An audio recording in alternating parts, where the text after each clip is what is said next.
Está no ar o STJ no seu dia, um programa do Superior Tribunal de Justiça. Apresentação, Tiago Gomide. Olá para você que nos acompanha a partir de agora, está no ar mais um STJ no seu dia. Eu sou o Tiago Gomide e no episódio de hoje nós vamos falar sobre a jurisprudência do Superior Tribunal de Justiça em relação à proteção das restingas e das áreas de preservação permanente. Recentemente, o STJ tomou decisões importantes sobre como a legislação ambiental, especialmente o Código Florestal e a Resolução 303 do CONAMA, deve ser aplicada para proteger esses ecossistemas. As decisões ajudam a esclarecer a definição de áreas de preservação permanente, os critérios para a proteção das restingas e a relação entre as normas federais e estaduais. Para entender melhor como o STJ tem interpretado essas questões e qual o impacto dessa jurisprudência na proteção ambiental, eu converso agora com a advogada especialista em direito ambiental e presidente do Instituto Brasileiro de Adaptação Climática, Luciana Lana. Seja muito bem-vinda ao STJ no seu dia. Olá, Tiago, muito obrigada pelo convite. É um prazer falar aqui sobre um tema tão vibrante para a gente que trabalha na área do direito, que é um tema também bastante litigioso. Então, vai ser um prazer esclarecer alguns pontos aqui com vocês.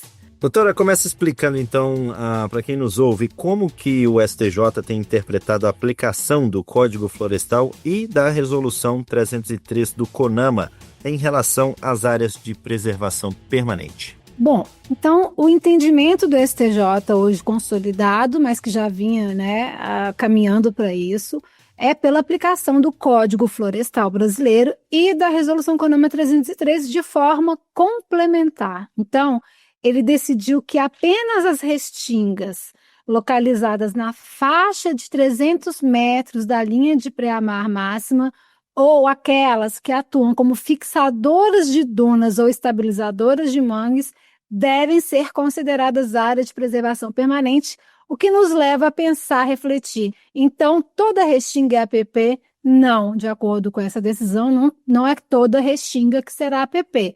Então, aqui a gente tem dois critérios que a gente precisa avaliar. Então, a gente vai precisar analisar a composição do solo, que seria a restinga geológica, ou seja, um depósito arenoso, e a vegetação, que será a restinga biológica, que é aquela prevista no Código Florestal.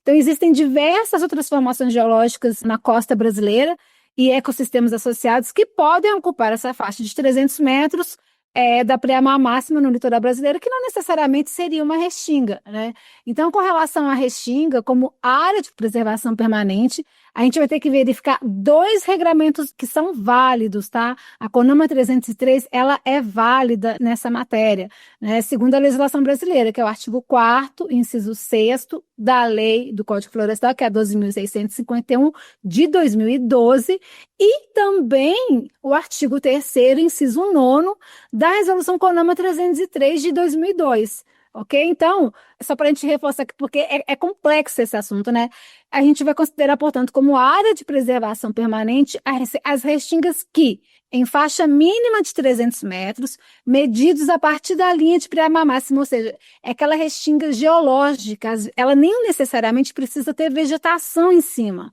ela vai ser considerada uma área de preservação permanente, em qualquer localização ou extensão, quando recoberta por vegetação com função fixadora de duna ou estabilizadora de mangue. Então, isso quer dizer que pode ser que seja mais que 300 metros, desde que essa vegetação fixadora esteja justamente ali fixando o solo de restinga. Então, é esse hoje o entendimento do STJ. E como que essa decisão do STJ ela equilibra as normas ambientais gerais com as especificidades regionais ao decidir sobre a proteção de ecossistemas como as restingas? Eu acho que, assim, no primeiro ponto, é o reconhecimento da plena validade da regulação específica, no caso, que é a CONAMA 303, que, inclusive, chegou a ser revogada pela CONAMA 500 em 2020, mas o STF a declarou inconstitucional. Então, ele pacifica a aplicação da CONAMA 303. E o segundo é ter diferenciado o objeto da proteção, que é solo versus vegetação. Então, ele reconhecendo a Restinga como uma área de preservação permanente em duas hipóteses que refletem a complexidade desse ecossistema, né? E o terceiro é evitar a ampliação indevida e garantir uma segurança jurídica. Então, o STJ ele buscou fazer valer o entendimento vigente, ele não ampliou o conceito de APP para abarcar toda e qualquer vegetação de Restinga, como pretendia o Ministério Público de Santa Catarina na época da ação civil pública. Então, a decisão determinou que não é correto afirmar que toda e qualquer revegetação de Restinga dentro da faixa de 300 metros é área de preservação permanente.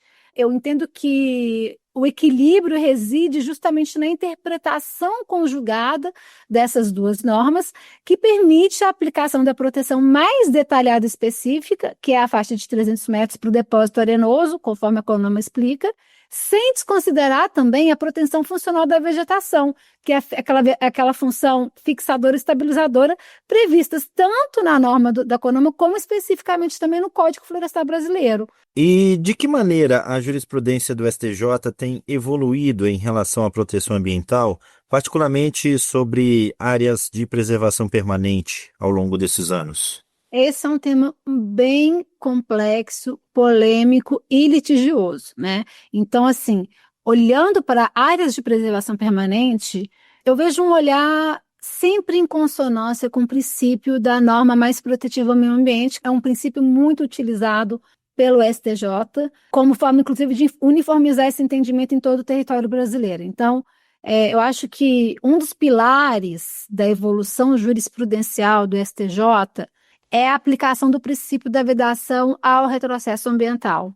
Então, o tribunal ele consolidou o entendimento de que o novo Código Florestal, que é o Código de 2012, não pode retroagir para beneficiar o infrator ou reduzir o dever de recuperar a área degradada constituída sobre a égide da lei anterior. Então, dito isso, na minha visão, a evolução mais significativa e mais recente se deu com a pacificação do conflito normativo entre o Código Florestal e a Lei de Parcelamento do Solo Urbano, né, no que diz respeito à delimitação de área de preservação permanente em áreas urbanas consolidadas. Então, teve no julgamento do tema repetitivo 1010, a primeira sessão do STJ fixou essa tese que eu até anotei para a gente fixar aqui também. Então, na vigência do novo Código Florestal, a extensão não edificável das áreas de preservação permanente de qualquer curso d'água perene ou intermitente em trechos caracterizados como área urbana consolidada deve respeitar o que disciplinado pelo seu artigo 4º, caput, inciso 1º, alíneas A, B, C, D e E, a fim de assegurar a mais ampla garantia ambiental a esses espaços territoriais especialmente protegidos e, por conseguinte, a coletividade. Aí fecha aspas. Então, gente, essa decisão ela é um marco porque ela prioriza a regra mais protetiva, né, que é a regra do Código Florestal, mesmo em detrimento da questão da competência, porque o município tem competência para legislar sobre o seu território, certo? Mas aqui há uma prevalência, então, da regra mais protetiva, né? Que, no caso, estabelece faixa de EPP que varia de 30 a 500 metros, em detrimento à regra menos protetiva, que é a Lei de Parcelamento do Solo Urbano, que previa, às vezes, um recuo de 15, às vezes até de 10 metros, a depender da lei local, para a área de PP em área urbana consolidada. Então, o STJ ele reafirmou que a proteção ambiental é um direito fundamental e que o Código Florestal, por ser lei especial e mais abrangente, deve prevalecer para garantir mais ampla garantia ambiental. Eu avalio que essa jurisprudência mais recente do STJ tem demonstrado uma tendência, né, aí olhando para essa também da Restinga, a adotar critérios mais técnicos, isso é muito interessante, e funcionais na definição de APP. Então, ele afasta a interpretação puramente geográfica ou literal, né? E aí tem esse exemplo que eu achei esse julgado muito interessante da Restinga, porque ele tem o entendimento de que a Restinga só deve ser considerada uma APP quando exercer sua função ecológica de fixar duna ou estabelecer mangue, conforme está lá previsto no artigo 4º do Código Florestal. E essa interpretação, pessoal, vai sempre depender de uma análise técnica da área, tá? Reconhecendo, então, a proteção apenas quando a vegetação ela cumpre o seu papel essencial no ecossistema. E aí, eu acho que isso reflete muito uma abordagem mais pragmática e cientificamente embasada da proteção. Por que eu estou falando isso? Porque também se a gente usar isso como uma regra geral, esse tema repetitivo, inclusive do confronto entre a lei de uso do solo e o Código Florestal, você tem áreas em município, áreas em áreas urbanas dentro do município, que estão ali consolidadas em uma APP, mas que é impossível você demolir, tirar aquilo ali, até porque todo o contexto do entorno já está muito antropizado. É necessário também que se reconheça que, em alguns momentos, aquela APP perdeu completamente a sua função ecológica. Então, não faz o menor sentido eu infligir no aspecto, seja econômico, seja de logística, situação em que eu não vou ter o restauro daquele sistema ecológico, apesar da demolição, por exemplo. Então, acho que você se ater também aos aspectos técnicos que essa situação exige que a gente analise, ela também traz a melhor justiça ambiental, que nem sempre é só do meio ambiente, mas é também da população e das pessoas que vivem ali, né? Gosto muito da forma como o STJ decidiu essa última questão aí da CONAMA 303 e Código Florestal sobre restinga. E qual que é o papel da interpretação das normas ambientais no contexto do princípio indúbio pro natura nessas decisões aqui do STJ? Então, o princípio indúbio pro natura, pessoal, é na dúvida a favor da natureza. Então, ele desempenha um papel, posso dizer, central, né, na hermenêutica. Então, ele é uma ferramenta de hermenêutica, de interpretação, né, do STJ, em matéria ambiental. Então, assim, ele funciona como uma regra de interpretação que vai orientar o julgador a optar pela solução que confira a maior e mais ampla proteção ao meio ambiente. Isso é muito complexo, tá? Sempre que houver uma dúvida razoável sobre o alcance ou o sentido de uma norma jurídica. Então, o princípio, ele não está expressamente previsto na nossa Constituição, mas ele é extraído diretamente do artigo 225, que impõe ao poder público e à coletividade o dever de defender e preservar o meio ambiente para as presentes e futuras gerações, que dali também decorre um direito fundamental, né? Então, o STJ, ele reconhece esse princípio como um princípio hermenêutico fundamental para o direito ambiental, que está, isso é muito importante, intimamente ligado aos princípios da prevenção e da precaução, né? E aí, uma das aplicações mais notórias que eu trouxe para a gente ilustrar é na esfera processual, em que o princípio justifica a inversão do ônus da prova em favor do órgão ambiental ou do autor, né, da ação civil pública. O que isso significa, Luciano? Que normalmente o nosso sistema é como? Quando quem acusa tem que provar aquilo que está acusando. Neste caso, eu vou fazer uma inversão do ônus da prova para que aquele que está sendo acusado, ele faça a prova da sua, né, inocência. Então, essa é uma ferramenta para justamente fortalecer o aparato protetivo ambiental do nosso sistema jurídico.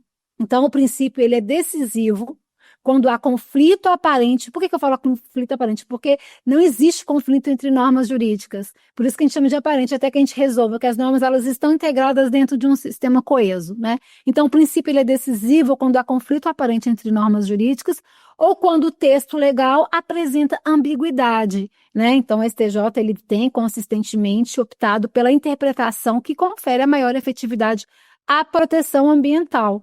E aí a gente vê uma série de julgados. Alguns da gente fica, puxa vida, nossa, que não imaginava que ia seguir por esse caminho, mas sempre tem essa linha, esse fio condutor, que é a questão da maior efetividade à proteção ambiental.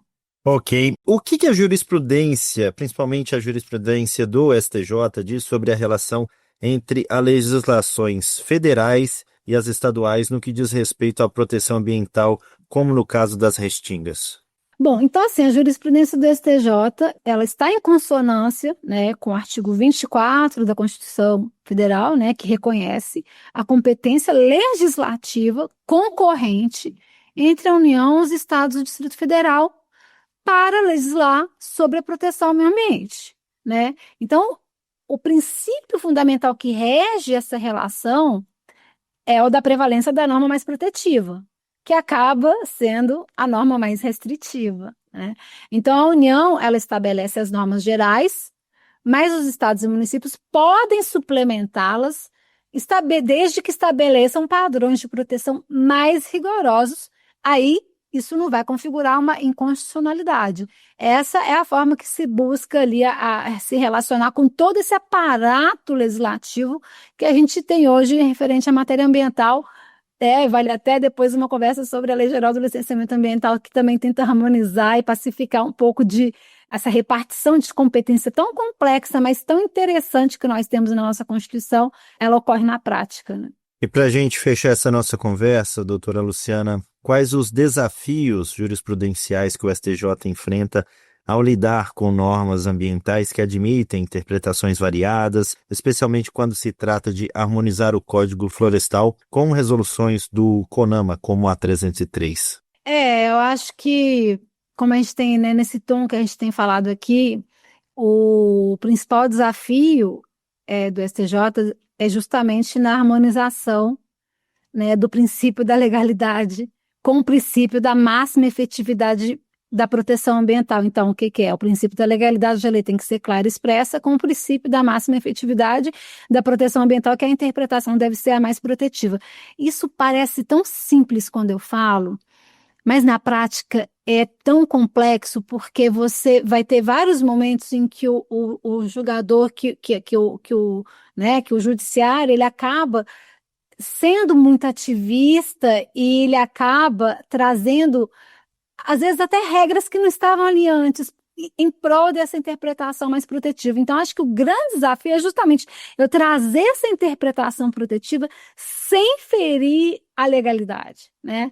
Esse é o grande desafio que a gente tem hoje no tribunal, que é um tribunal que olha muito para a questão protetiva, graças a Deus, ao meio ambiente, mas que ele enfrenta essa questão e ele precisa, então, sempre ter uma aresta ali, um peso, uma medida, para que não haja aí o ferimento ou posicionamento maior de um contra o outro, né? Principalmente sempre mantendo ali a legalidade onde ela deve estar. Então, assim, no caso da harmonização do Código Florestal, que também a gente sabe que foi um processo, né, no Brasil, aí especificamente com a resolução CONAMA 303, o desafio central era definir se o Código Florestal, por ser lei federal posterior, havia revogado ou modificado a resolução CONAMA, né, que é um ato normativo infralegal, que inclusive é muito questionado. Hoje, nossa legislação ambiental, nosso licenciamento ambiental, ele é regulado pela CONAMA, né, que é um ato normativo infralegal, como eu disse. Então, eu digo assim, as regras gerais, né, as normas gerais. Então, o STJ,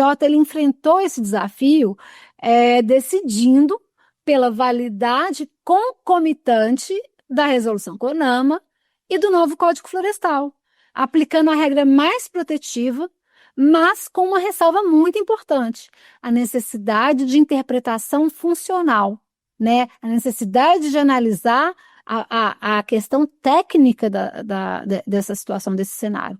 Então, essa abordagem, ela demonstra, na minha opinião, que o STJ busca um equilíbrio entre a segurança jurídica, né, ao exigir a função ecológica e pacificar o tema 1010, por exemplo, que é lá da questão do parcelamento do solo, IAPP, e a efetividade da proteção, ao manter a validade da norma mais protetiva e do princípio indúbio pro natura. Eu acho que é uma jurisprudência e é um caminho do tribunal de muito amadurecimento, sabe, Thiago? Então, assim, eu vejo com muito bons olhos o que o STJ sinaliza para lidar com esse desafio da harmonização, né, do Código Florestal com essa decisão das restingas, né? Espero de coração que as decisões sigam sempre esse caminho e essas medidas que foram adotadas pelo STJ nessa decisão específica. Ok, doutora Luciana Lana, muito obrigado por essa participação aqui no STJ no seu dia. Eu que agradeço, foi um prazer debater sobre um tema, como eu disse no começo, tão vibrante para a gente que trabalha com direito e que vê isso acontecendo na prática, né? Que é um tema litigioso, que é um tema que demanda muita discussão, academia, construção de entendimentos e de pontes. Então, nossa, foi um prazer enorme tratar desse tema aqui com vocês hoje. Fico à disposição. STJ no seu dia, um programa do Superior Tribunal de Justiça. E o STJ no seu dia vai ficando por aqui. Agradeço pela sua companhia na Rádio Justiça e também pelas plataformas digitais. O STJ no seu dia tem produção de Caio Baltazar, trabalhos técnicos de Roberto Glória, direção e coordenação geral de Daniele Lombardi. Até o próximo episódio. STJ no seu dia, um programa do Superior Tribunal de Justiça.